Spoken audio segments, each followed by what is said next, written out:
Alors, salut à tous et à chacun. Je vous dis aujourd'hui m'entretenir avec vous sur l'enlèvement. Selon 2 Pierre 3, le verset 10, le jour du Seigneur viendra comme un voleur. En ce jour, les cieux passeront avec fracas, les éléments embrasés se dissoudront et la terre avec les œuvres qu'elle renferme sera consumée. Le retour du Seigneur, voyez-vous, est une idée qui enthousiasme tous les chrétiens.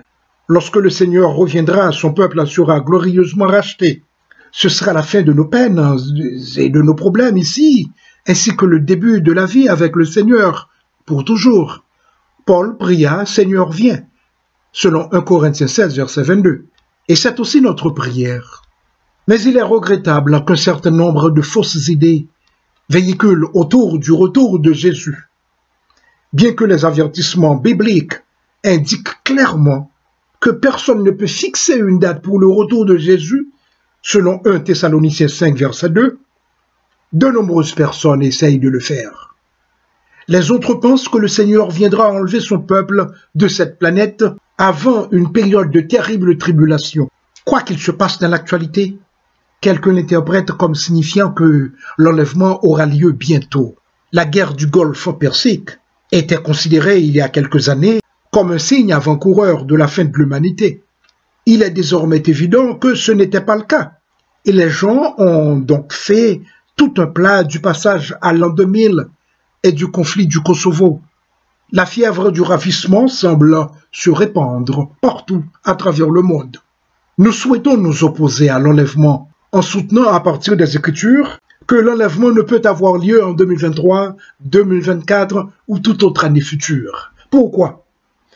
Parce que l'enlèvement n'est tout simplement pas enseigné dans les Écritures. Ce n'est tout simplement pas vrai. Voici 3 raisons pour lesquelles il n'y aura jamais d'enlèvement. Premièrement, l'enlèvement ne peut avoir lieu parce qu'il n'y aura qu'une seule résurrection.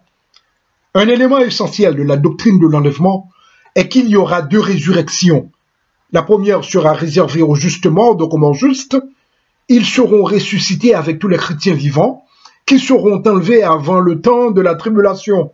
Ensuite, il y aura une seconde résurrection des morts injustes. La Bible n'enseigne pas cela. Ce n'est pas ce que la Bible enseigne, tout simplement. Deuxièmement, l'enlèvement ne peut avoir lieu parce que la venue du Seigneur ne sera ni silencieuse, ni mystérieuse, ni invisible. Les partisans de l'enlèvement aiment à dire que Jésus enlèvera mystérieusement tous les croyants, laissant derrière lui un monde perplexe. Ce n'est tout simplement pas l'image que dépeignent les Écritures, car le Seigneur lui-même descendra du ciel à un signal donné, à la voix d'un archange et au son de la trompette de Dieu. Les morts en Christ ressusciteront les premiers. Ensuite, nous, les vivants, nous serons enlevés avec eux sur les nuées, à la rencontre du Seigneur dans les airs. C'est ici que nous serons toujours avec le Seigneur, selon 1 Thessaloniciens 4, les versets 16 et 17. Ce sont précisément les versets vers lesquels les croyants de l'enlèvement se tournent pour étayer leur croyance. Pourtant, nous lisons ici 3 avertissements sonores différents. Un cri, la voix d'un archange et la trompette de Dieu, indiquant que Jésus revient. Cela correspond-il à ce que nous disent les adeptes de l'enlèvement? 2 Thessaloniciens 1, 7 à 9 ajoute que le retour de Jésus sera accompagné d'anges et d'un feu ardent. Cela vous semble-t-il mystérieux et invisible? Oh non. Troisièmement, l'enlèvement est fondé sur la perversion des Écritures. Nous disons bien, l'enlèvement est fondé sur la perversion des Écritures. La plupart des documents sur l'enlèvement sont remplis de références bibliques qui semblent à première vue étayer l'enseignement de l'enlèvement. Un examen plus approfondi de ces passages révèle qu'ils sont cités hors contexte ou que leur sens est déformé.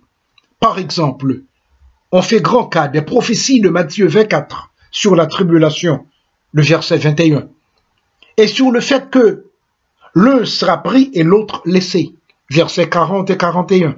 Pourtant, si l'on lit les premiers versets, les 3 premiers versets, dis-je, de ce chapitre, il devient évident que Jésus parle de la destruction du temple La partie la plus déroutante de Matthieu 24 est le verset 15 et sa référence à l'abomination de la désolation. De quoi s'agit-il? Luc 21 contient le passage parallèle à Matthieu 24 et révèle que l'abomination de la désolation est l'armée romaine. Quand vous verrez Jérusalem, dis-je bien, entouré d'armées, sachez que sa désolation est proche. Luc 21, verset 20. Notez qui doit voir cela. Vous et moi? Non. Jésus dit, quand vous le verrez. Ce qui signifie clairement le peuple auquel il s'adressait à ce moment-là. Les admonitions et les avertissements contenus dans Matthieu 24 s'adressent au peuple. S'adressent au peuple de l'époque de Jésus. Prendre la prophétie de la destruction de Jérusalem qui s'est accomplie en 70 après Jésus-Christ et la déformer pour en faire quelque chose pour aujourd'hui, c'est faire un mauvais usage des Écritures. Notez que Jésus dit que ce dont il parle dans Matthieu 24 se produira du vivant de ceux qui l'ont entendu prononcer la prophétie. En vérité, je vous le dis, cette génération ne passera point que tout cela n'arrive. Matthieu 24, 34. Si Jésus parle de l'enlèvement dans Matthieu 24, alors il a menti, car il n'a pas eu lieu au 1er siècle. Non, il n'a pas eu lieu au 1er siècle. Et rappelez-vous que Dieu ne ment pas. Dieu ne ment jamais. Dieu ne ment pas. Dieu n'a jamais menti. Dieu ne ment pas et ne mentira jamais. Tout ce qu'il dit s'accomplira. Tout ce qu'il dit s'accomplira. Le même type d'abus de l'écriture est souvent fait avec le livre de l'Apocalypse. Oui, ce livre de signes et de symboles est difficile à comprendre.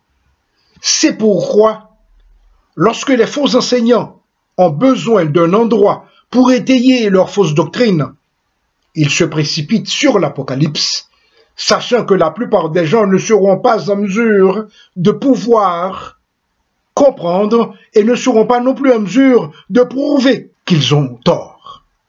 Mais lisez Apocalypse 1, versets 1 à 4. Apocalypse, chapitre 1er, versets 1 à 4. Et notez deux clés importantes de ce livre. Premièrement, quel que soit le sens du livre, il doit s'appliquer aux 7 églises asiatiques auxquelles il a été écrit à l'origine. Ces églises étaient persécutées, voir Apocalypse 2, verset 10, et avaient besoin d'être encouragées. Comment les encouragerait-on si on leur parlait du problème du passage à l'an 2000 ou de Saddam Hussein? Pour les lecteurs du 1er siècle, il s'agit d'événements qui se déroulent des centaines d'années dans le futur.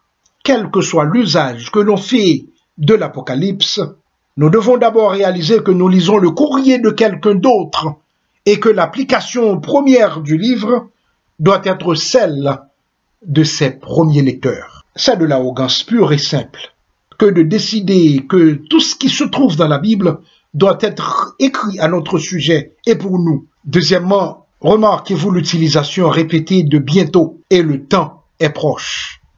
Du début à la fin, voir Apocalypse 22, 10, le livre parle d'événements qui se produiront bientôt. Il s'agit d'événements que les lecteurs du 1er siècle devaient connaître et auxquels ils devaient se préparer. Toute interprétation de l'Apocalypse, qui en fait une prophétie des événements d'aujourd'hui, viole le cadre temporel du livre lui-même.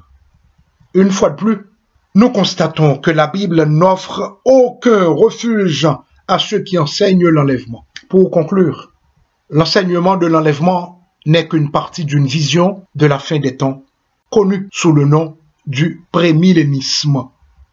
Malheureusement, le prémillénisme est tout aussi truffé d'erreurs que l'enlèvement. Le prémillénisme enseigne que le royaume du Christ n'existe pas encore. Cela signifie que Jésus n'est actuellement pas le roi des rois, le Seigneur des seigneurs, qui ne règne pas actuellement à la droite de Dieu. Pourtant, La Bible enseigne tout le contraire. Jésus n'est pas venu pour établir un quelconque royaume terrestre. Jean 18, 36. Il règne actuellement en tant que roi. 1 Corinthiens 15, 25. Hébreux 8, 1. Donc, Hébreux 8, verset 1er. Hébreux 8, 1. Acte 2, 33. Et son royaume est fermement établi. Colossiens 1, verset 13. Colossiens 1er, le verset 13.